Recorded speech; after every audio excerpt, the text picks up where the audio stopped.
Bureau report IBN 7।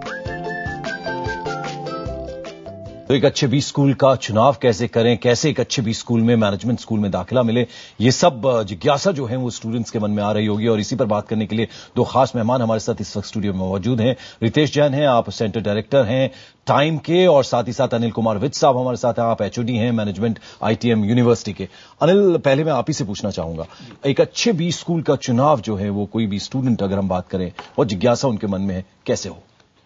देखिए, ज्यादातर students जो हैं वो एक इंस्टीट्यूट का चुनाव सिर्फ कितना पैकेज है और कितनी वैल्यू पर उनको जॉब मिलेगी इस बेस पे चुनाव करते हैं। मेरे विचार से उससे ज्यादा जरूरी ये है कि वो देखें कि इस इंस्टीट्यूट की फैकल्टी कैसी है, यहाँ का इंफ्रास्ट्रक्चर कैसा है, यहाँ की पढ़ाई कैसी है, और उसके बाद सबसे बड़ी इसका इंडस्ट्री इंटरेक्शन क्या है। और अगर ये सब चीजें हैं जी, तो वो इंस्टीट्यूट दूसरों के मुकाबले में अच्छी समझी जानी चाहिए। बिल्कुल। और रितेश, आप ये बताएं कि स्ट्रेस रहता है स्टूडेंट्स के मन में कि जब दाखिला अच्छे इंस्टीट्यूट में, अच्छे बी स्कूल में लेने की बात होती है, तो ऐसे में तैयारियां जो हैं वो स्टूडेंट कैसे करें? देखिए, तैयारी के लिए दो अलग अलग चरण होते हैं। एक एग्जाम के पहला होता है कि बच्चे को एक अच्छा स्कोर लेकर आना है कैट में, CMAT में या मैट के अंदर जिस भी एग्जाम की वो तैयारी कर रहा है जी। दूसरा आता है कि जब वो सेलेक्ट हो जाता है तो उसको ग्रुप डिस्कशन की तैयारी करना है, इंटरव्यू की तैयारी करना है। कुछ कॉलेजेस ग्रुप टास्क जैसी नई चीजें भी पूछते हैं, कुछ ऐसे राइटिंग पर जोर देते हैं।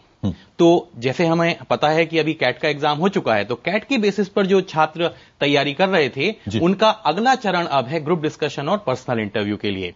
तो यदि वो ग्रुप डिस्कशन और पर्सनल इंटरव्यू में अच्छे से तैयारी करेंगे तो हो सकता है थोड़े से कम स्कोर पर भी उनका चयन ज्यादा अच्छे से हो पाए, उनको बाकी बच्चों के अपेक्षा ज्यादा अच्छा कॉलेज मिल पाए। बिल्कुल। तो ग्रुप डिस्कशन की तैयारियां कैसे करें, इस बारे में मैं आपसे जानूंगा रितेश। लेकिन अनिल जी, आप ये बताएं कि किसी अच्छे इंस्टीट्यूट में, बी स्कूल में दाखिला जब स्टूडेंट को मिल जाता है तो उसमें वैल्यू एडिशन जो है वो किस तरह से होती है और किस तरह से कर सकता है एक स्टूडेंट?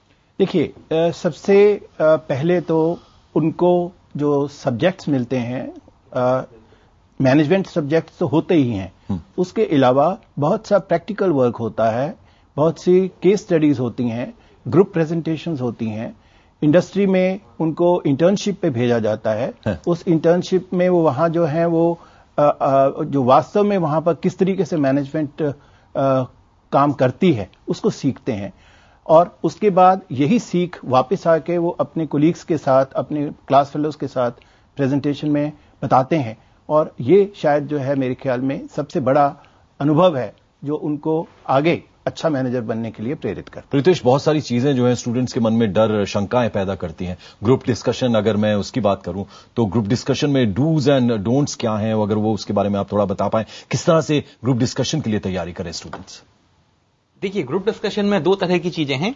पहले को यदि हम डिफाइन करें कि किसी बात में क्या बोलना है, और इससे भी ज्यादा इंपॉर्टेंट है कि बात को कैसे बोलना है जी। क्या बोलना है ये डिपेंड करता है कि बच्चा कितना अखबार पढ़ता है, कितनी मैगजीन्स पढ़ता है और करंट अफेयर्स के प्रति कितना जागरूक है। यदि बच्चे के पास ये है कि उसको बोलना क्या है, तो अब दूसरी बात आती है जो बहुत ही अहम है, और वो है कि किसी बात को कैसे बोलना है।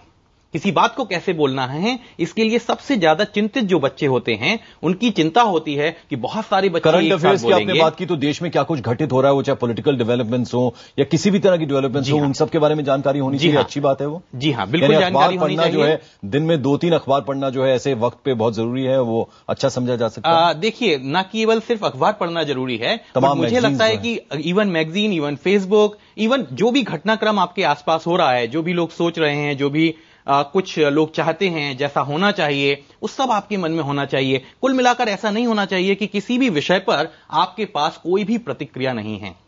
जी। और अनिल, इंडस्ट्री की जो एक्सपेक्टेशंस हैं वो क्या रहती हैं बिजनेस स्कूल से और जो स्टूडेंट्स पास आउट करते हैं उनसे? इंडस्ट्री की सबसे बड़ी एक्सपेक्टेशन जो है वो स्टूडेंट का एटीट्यूड है। बहुत से स्टूडेंट्स जब वो ज्वाइन करते हैं कॉलेज में, तो उस टाइम पे वो उनका एक्सपेक्टेशन सिर्फ सैलरी और कितना उनको मिलेगा इसके ऊपर रहता है, जबकि इंडस्ट्री ये एक्सपेक्ट करती है कि वो योगदान क्या दे सकते हैं, उनका कंट्रीब्यूशन क्या है, और उसमें नॉलेज, स्किल्स, एटीट्यूड्स तीनों की जरूरत है। और ये तीनों चीजें मैनेजमेंट इंस्टीट्यूट प्रोवाइड करती हैं।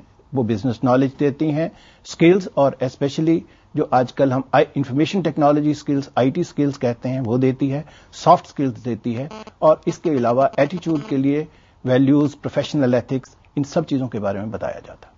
बिल्कुल रितेश, जो तमाम इंडस्ट्रीज जो रिक्रूट करती हैं स्टूडेंट्स को बी स्कूल से, उनको बी स्कूल्स के बारे में पता होता है, यानी प्रायोरिटी में उनके ABCD रहते हैं कि टॉप ये इंस्टीट्यूट्स हैं, तो ऐसे में सिनर्जी रहती है उनमें आपस में, तो ऐसे में स्टूडेंट्स से भी बड़ा रोल जो है वो शायद बी स्कूल्स का रहता है कि वो उस तरीके से तैयार करते हैं स्टूडेंट्स को।